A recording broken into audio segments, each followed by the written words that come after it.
पहला प्रश्न है आप सभी के सामने।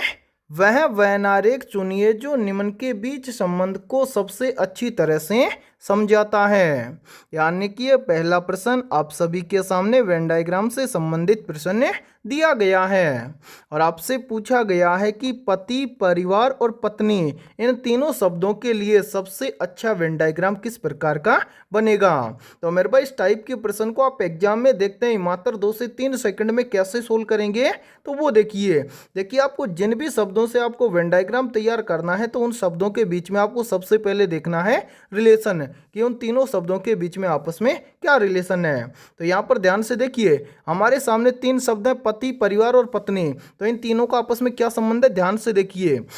यहाँ पर देखिए पति क्या है, एक पुरुष है और यहाँ पर देखिए उसके बाद में क्या है, परिवार है और पति है ये क्या होता है, परिवार का सदस्य होता है। इसी प्रकार से आगे क्या है, पत्नी, पत्नी क्या है, एक महिला और पत्नी भी क्या होती है, एक परिवार का हिस्सा। जबकि पति और पत्नी दोनों क्या होते हैं, अलग अलग होते हैं। इतना आपको पता चल गया। यानी कि कॉमन क्या है इन तीनों शब्दों के बीच में, परिवार। तो यहाँ पर पहला आरेख हम बनाएंगे किसके लिए, परिवार के लिए। उसके बाद में पति क्या है, परिवार का सदस्य है। तो यहाँ पर देखिए दूसरा आरेख हम बना देंगे यानी कि परिवार के अंदर किसका, पति का। उसके बाद में क्या बच गया, पत्नी। पत्नी भी क्या है, परिवार का हिस्सा है लेकिन पति से अलग। यानी कि पति और पत्नी का आपस में कोई भी संबंध नहीं है। यानी कि परिवार के आरेख के अंदर ही किसका आरेख बन जाएगा, पत्नी का आरेख बन जाएगा। यानी कि पति और पत्नी दोनों क्या है, अलग अलग हैं, जबकि क्या है, परिवार का हिस्सा है। यानी कि पति, परिवार और पत्नी इन तीनों शब्दों के लिए 100% सही वेन डायग्राम बनेगा इस प्रकार का। अब आपको देखना है कि इस प्रकार का वेन डायग्राम किसी ऑप्शन में दिया गया है। तो आंसर है इस प्रकार का वेन डायग्राम में दिया गया है, ऑप्शन डी के अंदर है। तो पहले प्रश्न के अंदर ऑप्शन डी हो जाएगा सभी का करेक्ट आंसर है। तो उम्मीद करता हूं कि जब भी इस टाइप का प्रश्न आपको एग्जाम के अंदर दिया जाएगा तो आप फटाफट से सोल्व कर लेंगे, ठीक है। और मेरे भाई याद रखना आपके रेलवे ग्रुप डी एग्जाम की प्रत्येक शिफ्ट के अंदर है वेन डायग्राम से लगभग 1 से 2 प्रश्न प्रत्येक शिफ्ट के अंदर पूछे जाते हैं, ठीक है। तो चलिए फिर अगला प्रश्न देखते हैं। दूसरा प्रश्न है आप सभी के सामने। नीचे दिए गए विकल्पों में से संबंधित संख्या को चुनिए। यानी कि दूसरा प्रश्न आप सभी के सामने नंबर एनालॉजी से संबंधित प्रश्न दिया गया है और आपसे पूछा गया है कि जिस प्रकार से 21 का संबंध 11 के साथ में उसी प्रकार से 31 का संबंध किस संख्या के साथ में होगा। तो इस टाइप के प्रश्न को आप एग्जाम में देखते हैं फटाफट से कैसे सोल्व करेंगे। तो वो देखिए इस टाइप के प्रश्न को एग्जाम में सोल्व करना बहुत ही आसान होता है। आसानी से कैसे सोल्व करेंगे तो वो देखिए यहाँ पर देखिए इस टाइप के प्रश्न के अंदर हमें क्या करना है, सबसे पहले हमें यहाँ पर पता करना है कि 21 से यहाँ पर 11 कैसे बना है। यानी कि जिस प्रकार से 21 से यहाँ पर 11 बना है उसी प्रकार से हम यहाँ पर बताएंगे कि 31 से इस प्रश्नवाचक चिन्ह के स्थान पर कौन सी संख्या आएगी। तो यहाँ पर इस प्रश्न को किस प्रकार से सोल्व किया गया है तो वो देखिए यहाँ पर देखिए मेरे भाई 21 से यहाँ पर 11 बनाने के लिए क्या किया गया है, सबसे पहले 21 की दोनों संख्याओं को आपस में जोड़ा गया है। तो यहाँ पर देखिए 21 की दोनों संख्याओं को आपस में जोड़ेंगे तो 1 और 2 मिलकर बन जाएगा 3। और यहाँ पर देखिए इस 3 का क्या किया गया है, स्क्वायर किया गया है। 3 का स्क्वायर करेंगे तो बन जाएगा 9 और 9 के अंदर +2 कर देंगे तो बन जाएगा 11। यानी कि 21 से 11 बनाने के लिए क्या किया गया है, सबसे पहले 21 की दोनों संख्याओं को आपस में जोड़ा गया है और जो संख्या आई है उसका स्क्वायर किया गया है और स्क्वायर करने के बाद में जो भी संख्या आई है उसके अंदर +2 करके यहाँ पर लिखा गया है 11। अब मेरे पास यही सेम लॉजिक हम लगाएंगे इस 31 के अंदर है और इस 31 से इस प्रश्न चिन्ह की वैल्यू ज्ञात करेंगे। तो करेंगे क्या, यहाँ पर ध्यान से देखिए सबसे पहले तो 31 की दोनों संख्याओं को आपस में जोड़ लेंगे। यानी कि 3 और 1 को आपस में जोड़ेंगे तो यहाँ पर बन जाएगा 4, ठीक है। और जिस प्रकार से 3 का स्क्वायर किया है इसी प्रकार से यहाँ पर 4 का स्क्वायर कर देंगे। 4 का स्क्वायर कितना होता है आप सभी को पता है, 4 का स्क्वायर होता है 16। और यहाँ पर जिस प्रकार से 9 के अंदर +2 किया गया है उसी प्रकार से 16 के अंदर भी क्या कर देंगे, +2 कर देंगे। तो 16 और 2 मिलकर बन जाएगा 18। यानी कि इस प्रश्नवाचक चिन्ह के स्थान पर संख्या भरी जाएगी 18। अब हमें देखना है कि संख्या 18 किसी ऑप्शन में दी गई है। तो आंसर है संख्या 18 में दी गई है, ऑप्शन बी के अंदर है। तो दूसरे प्रश्न के अंदर ऑप्शन बी हो जाएगा सभी का करेक्ट आंसर है। तो उम्मीद करता हूं कि जब भी इस टाइप का प्रश्न आपको एग्जाम में दिया जाएगा तो आप फटाफट से सोल्व कर लेंगे। ठीक है, और इसी के साथ में देखिए आप सभी के लिए बहुत ही इंपॉर्टेंट सूचना है। यदि आप पहली बार के अंदर है railway group D new exam 2026 को क्रैक करना चाहते हैं तो हमने आपके railway group D new exam 2026 के लिए ऑल सब्जेक्ट के ऊपर लगभग 25,000 प्लस रामबाण क्वेश्चनों का मास्टर पीडीएफ सेट तैयार किया है। और जो भी अभ्यर्थी ये कंप्लीट मास्टर पीडीएफ सेट लेना चाहते हैं तो वो सभी अभ्यर्थी हमारे इस व्हाट्सएप नंबर पर कॉन्टैक्ट करके इस कंप्लीट मास्टर पीडीएफ सेट को ले सकते हैं। व्हाट्सअप नंबर है 7374826893। इस व्हाट्सअप नंबर पर आप कांटेक्ट करके इस कंप्लीट मास्टर पीडीएफ सेट को ले सकते हैं। और मेरे पास इस कंप्लीट मास्टर पीडीएफ सेट की प्राइस हमने रखी है मात्र और मात्र 99 रुपये।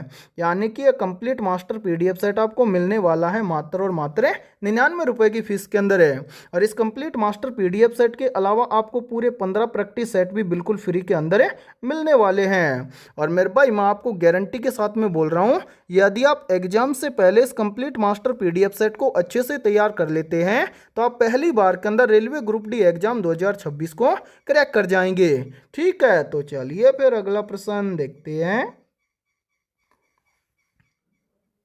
तीसरा प्रश्न है आप सभी के सामने, दिए गए विकल्पों में से संबंधित अक्षरों को चुनिए। यानी कि ये तीसरा प्रश्न आप सभी के सामने लेटर एनालॉजी से संबंधित प्रश्न दिया गया है। और आपसे पूछा गया है कि जिस प्रकार से सी ए ई का संबंध है एक्स जेड वी के साथ में, उसी प्रकार से जे एच एल का संबंध किन अक्षरों के साथ में होगा। तो इस टाइप के प्रश्न को आप एग्जाम में देखते हैं मात्र 2 से 3 सेकंड में कैसे सोल्व करेंगे तो वो देखिए इस टाइप के प्रश्न को आप एग्जाम में तभी सोल्व कर पाएंगे जब आपको कंप्लीट अल्फाबेट लेटर नंबरिंग के साथ में याद होंगे। तो यहाँ पर देखिए मेरे भाई, यहाँ पर सी ए ई को यहाँ पर एक्स जेड वी कैसे लिखा गया है तो ध्यान से समझिए।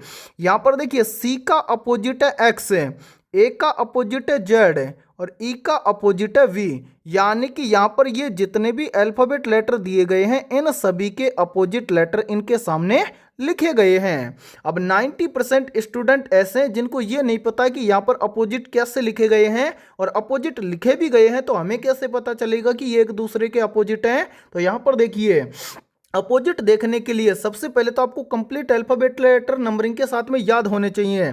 और जिन दो अल्फाबेट लेटर का टोटल योग कितना हो जाए, यानी कि जिन दो अल्फाबेट लेटर की संख्याओं का टोटल योग 27 हो जाए, समझना वो दोनों लेटर आपस में एक दूसरे के क्या हैं, अपोजिट यानी कि विपरीत हैं। जैसे कि यहाँ पर देखिए मैंने अभी आपको बताया कि सी का अपोजिट है एक्स है। कैसे, तो यहाँ पर देखिए सी आता है कितने नंबर पर, 3 नंबर पर है। और मेरे भाई एक्स आता है कितने नंबर पर, 24 नंबर पर है। तो 3 और 24 को आपस में जोड़ेंगे तो बन जाएगा 27। ठीक है, फिर इसी प्रकार से मैंने आपको बताया कि ए का अपोजिट है जेड। कैसे, ए आता है 1 नंबर पर है और जेड आता है 26 नंबर पर। तो 1 और 26 को आपस में जोड़ेंगे तो 1 और 26 मिलकर बन जाएगा 27। इसी प्रकार से मैंने यहाँ पर भी बताया कि ई का अपोजिट है वी। कैसे, तो ई आता है 5 नंबर पर है और वी आता है 22 नंबर पर है।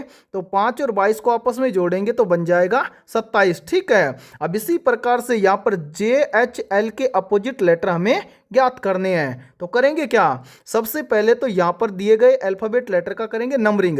जैसे जे आता है कितने नंबर पर, 10 नंबर पर है। उसके बाद में एच आता है 8 नंबर पर है। एच के बाद में एल आता है 12 नंबर पर है। अब यहाँ पर देखिए सबसे पहले हम क्या करेंगे, जे से अगला लेटर ज्ञात करेंगे। तो यहाँ पर देखिए जे का अपोजिट लेटर देखेंगे तो कैसे देखेंगे, जे का अपोजिट लेटर है तो जे आता है 10 नंबर पर है। दोनों लेटर का टोटल योग कितना होना चाहिए, 27 है। तो 10 के अंदर प्लस 17 कर देंगे तो 10 और 17 मिलकर बन जाएगा 27 है। और मेरे पास 17 नंबर पर लेटर आता है क्यों, यानी कि यहाँ पर पहला अक्षर या लेटर भरा जाएगा क्यों। ठीक है, इसी प्रकार से एच का अपोजिट ज्ञात करेंगे। एच आता है 8 नंबर पर है। तो यहाँ पर देखिए 8 के अंदर कितना ऐड करेंगे, 27 बन जाए। तो मेरे भाई ध्यान से देखो, यदि हम एच के अंदर क्या कर दें, प्लस 19 कर दें तो 19 और 8 मिलकर बन जाएगा 27। ठीक है, और 19 नंबर पर कौन सा अल्फाबेट लेटर आता है, तो आप सभी को पता है 19 नंबर पर अल्फाबेट लेटर आता है एस, यानी कि क्यू के बाद में लेटर भरा जाएगा एस से। इसी प्रकार से यहाँ पर हमें क्या करना है, एल का अपोजिट ज्ञात करना है।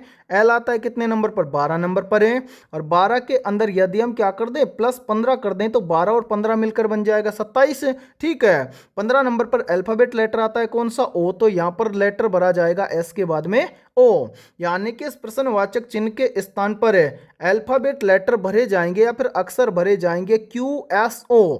अब हमें देखना है कि ये सभी अल्फाबेट लेटर किसी ऑप्शन में दिए गए हैं, तो आंसर है क्यू एस ओ। ये सभी अल्फाबेट लेटर में दिए गए हैं, ऑप्शन है डी के अंदर है।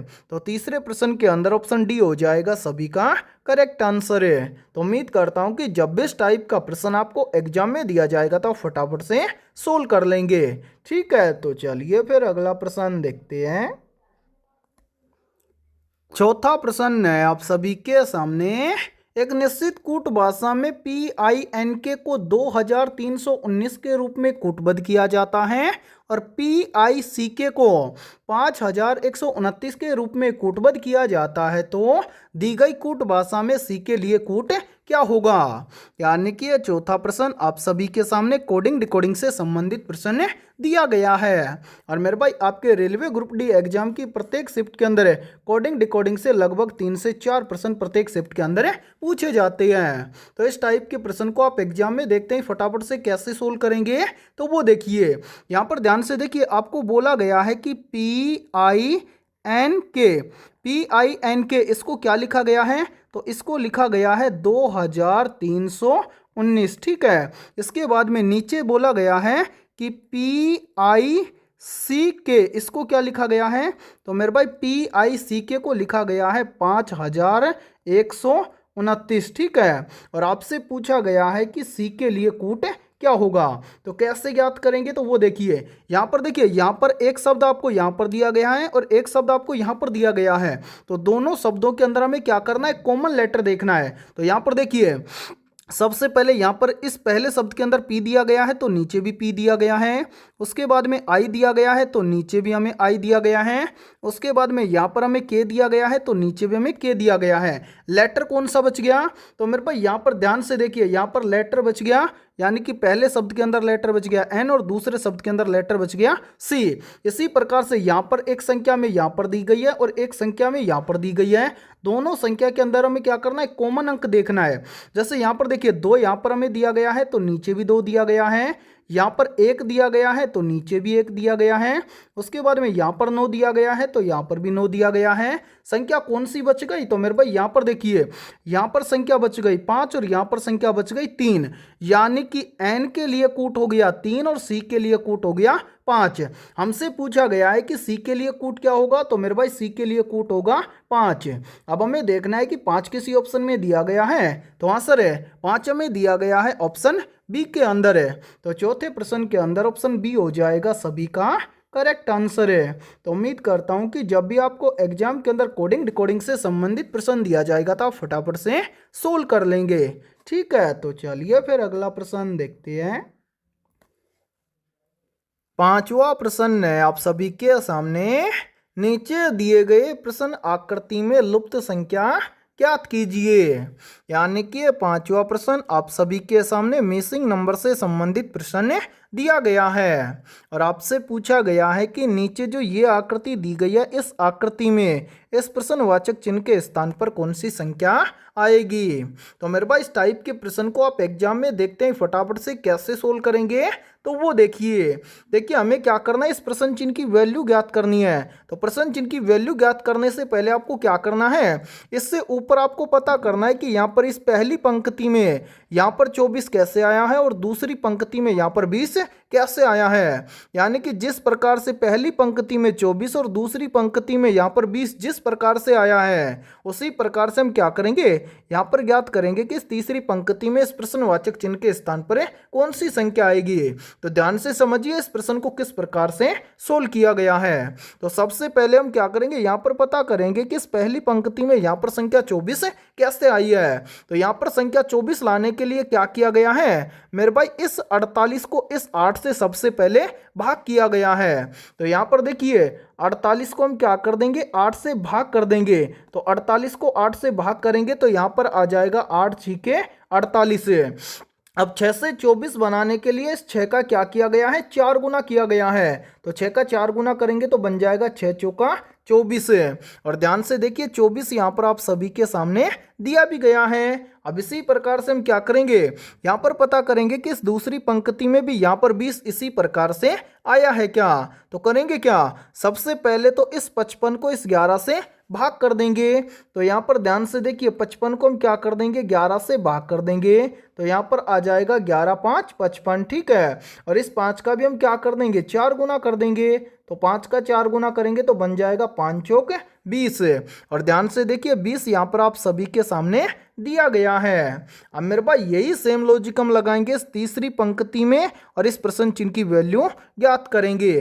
तो करेंगे क्या, सबसे पहले तो इस 63 को क्या कर देंगे, 9 के साथ में भाग कर देंगे। तो यहाँ पर देखिए 63 के अंदर 9 को क्या कर देंगे, यानी कि 63 के अंदर 9 का भाग देंगे। तो यहाँ पर आ जाएगा 9 7 63। और सभी का 4 गुना किया गया है तो 7 का भी हम क्या कर देंगे, 4 गुना कर देंगे। तो यहाँ पर बन जाएगा 7 चौका 28। यानी कि इस प्रश्नवाचक चिन्ह के स्थान पर संख्या भरी जाएगी 28। अब हमें देखना है कि संख्या 28 किसी ऑप्शन में दी गई है। तो हाँ सर, संख्या 28 हमें दी गई है ऑप्शन ए के अंदर है। तो पांचवें प्रश्न के अंदर ऑप्शन ए हो जाएगा सभी का करेक्ट आंसर है।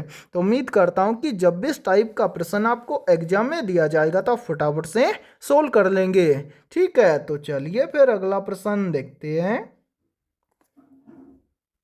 छठा प्रश्न है आप सभी के सामने, धोलावीरा और लोथल की प्राचीन हड़प्पा बस्तियां वर्तमान भारतीय राज्य में स्थित हैं। मेरे भाई वेरी वेरी इंपॉर्टेंट प्रश्न है ये, और ये प्रश्न आरआरबी ग्रुप डी एग्जाम 2025 के अंदर पूछा गया प्रश्न है। तो जल्दी से बताइए इन चारों में से करेक्ट आंसर क्या होगा। आप सभी से पूछा गया है कि धोलावीरा और लोथल की प्राचीन हड़प्पा बस्तियां वर्तमान भारतीय राज्य में स्थित हैं। तो राइट आंसर हो जाएगा इन चारों में से सभी का ऑप्शन है ए, धोलावीरा और लोथल की प्राचीन हड़प्पा बस्तियां वर्तमान में भारत के गुजरात राज्य में स्थित हैं। तो छठे प्रश्न के अंदर करेक्ट आंसर हो जाएगा सभी का ऑप्शन है ए। तो चलिए फिर अगला प्रश्न देखते हैं। सातवां प्रश्न है आप सभी के सामने, जीन का आकार होता है, यानी कि जीन किस आकार के होते हैं। तो यहाँ पर देखिए इन चारों में से करेक्ट आंसर हो जाएगा सभी का ऑप्शन है बी, जीन का आकार होता है सर्पाकार, या फिर हम बोल सकते हैं कि सर्पाकार आकार के होते हैं जीन। तो सातवें प्रश्न के अंदर करेक्ट आंसर हो जाएगा सभी का ऑप्शन है बी। और मेरे भाई इस क्लास के अंदर आप सभी को एंड तक बने रहना है, क्योंकि इस क्लास के अंदर हमने उन्हीं क्वेश्चनों को कवर किया है जो क्वेश्चन आपके railway group D new exam 2026 के लिए इम्पोर्टेंट रहेंगे। ठीक है, तो चलिए फिर अगला प्रश्न देखते हैं। आठवां प्रश्न है आप सभी के सामने, मुगल बादशाह अकबर के किस वित्त मंत्री ने देसाला नामक कराधान की प्रणाली शुरू की थी। तो यहाँ पर देखिए इन चारों में से करेक्ट आंसर हो जाएगा सभी का ऑप्शन है डी, मुगल बादशाह अकबर के राजा टोडरमल वित्त मंत्री ने देसाला नामक कराधान की प्रणाली शुरू की थी। तो आठवें प्रश्न के अंदर करेक्ट आंसर हो जाएगा सभी का ऑप्शन है डी। और मेरे भाई ये प्रश्न बहुत ही इंपॉर्टेंट प्रश्न है, चाहे तो आप इस प्रश्न का स्क्रीनशॉट भी ले सकते हैं, या फिर आप सभी स्टूडेंट्स इस प्रश्न को अपनी नोटबुक के अंदर नोट भी कर सकते हैं। ठीक है, तो चलिए फिर अगला प्रश्न देखते हैं। नौवां प्रश्न है आप सभी के सामने, भारतीय रिजर्व बैंक का मुख्यालय कहाँ स्थित है। ऑप्शन ए है नई दिल्ली में, ऑप्शन बी है मुंबई में, ऑप्शन सी है कोलकाता में, और ऑप्शन डी है हैदराबाद में। तो यहाँ पर देखिए इन चारों में से करेक्ट आंसर हो जाएगा सभी का ऑप्शन है बी, भारतीय रिजर्व बैंक का मुख्यालय स्थित है मुंबई में। तो नौवें प्रश्न के अंदर करेक्ट आंसर हो जाएगा सभी का ऑप्शन है बी। तो चलिए फिर अगला प्रश्न देखते हैं। 10वां प्रश्न है आप सभी के सामने, निम्नलिखित में से कौन समय की इकाई नहीं है। ऑप्शन ए है प्रकाश वर्ष, ऑप्शन बी है नैनो सेकेंड, ऑप्शन सी है माइक्रो सेकेंड, और ऑप्शन डी है सेकेंड। तो यहाँ पर देखिए इन चारों में से करेक्ट आंसर हो जाएगा सभी का ऑप्शन है ए प्रकाश वर्ष समय की इकाई नहीं है। तो यहाँ पर देखिए 10वें प्रश्न के अंदर करेक्ट आंसर हो जाएगा सभी का ऑप्शन है ए। और मेरे भाई बाकी आप याद रखना, यहाँ पर देखिए नैनो सेकेंड, माइक्रो सेकेंड और सेकंड, ये तीनों क्या है समय की इकाई हैं, जबकि जो प्रकाश वर्ष है ये क्या है डिस्टेंस यानी कि दूरी की इकाई है। ठीक है। और यदि ये क्लास आपको पसंद आ रही है तो जल्दी से एक बार इस क्लास को लाइक कर दीजिए। और यदि आप हमारे इस यूट्यूब चैनल से पहली बार जुड़े हैं तो इस यूट्यूब चैनल को कर लीजिए सब्सक्राइब और बेल आइकन को प्रेस करना, ताकि ऐसी शानदार क्लास का नोटिफिकेशन आपको सबसे पहले देखने को मिले। तो चलिए फिर अगला प्रश्न देखते हैं। 11वां प्रश्न है आप सभी के सामने, लोथल स्थल पर हड़प्पा सभ्यता के अवशेषों की खोज निम्न में से किसने की थी? तो यहाँ पर देखिए इन चारों में से करेक्ट आंसर हो जाएगा सभी का ऑप्शन है सी। लोथल स्थल पर हड़प्पा सभ्यता के अवशेषों की खोज की थी SR राव ने।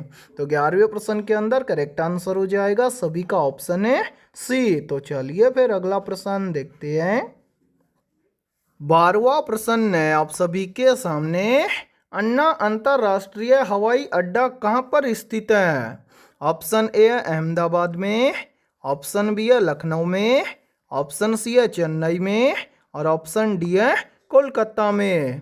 तो यहाँ पर देखिए इन चारों में से करेक्ट आंसर हो जाएगा सभी का ऑप्शन है सी, यानी कि जो अन्ना अंतर्राष्ट्रीय हवाई अड्डा है ये स्थित है चेन्नई में। तो 12वें प्रश्न के अंदर करेक्ट आंसर हो जाएगा सभी का ऑप्शन है सी। तो चलिए फिर अगला प्रश्न देखते हैं।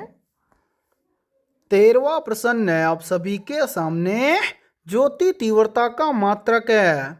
ऑप्शन ए है न्यूटन है, ऑप्शन बी है कैंडेला, ऑप्शन सी है लक्स और ऑप्शन डी है नेपियर।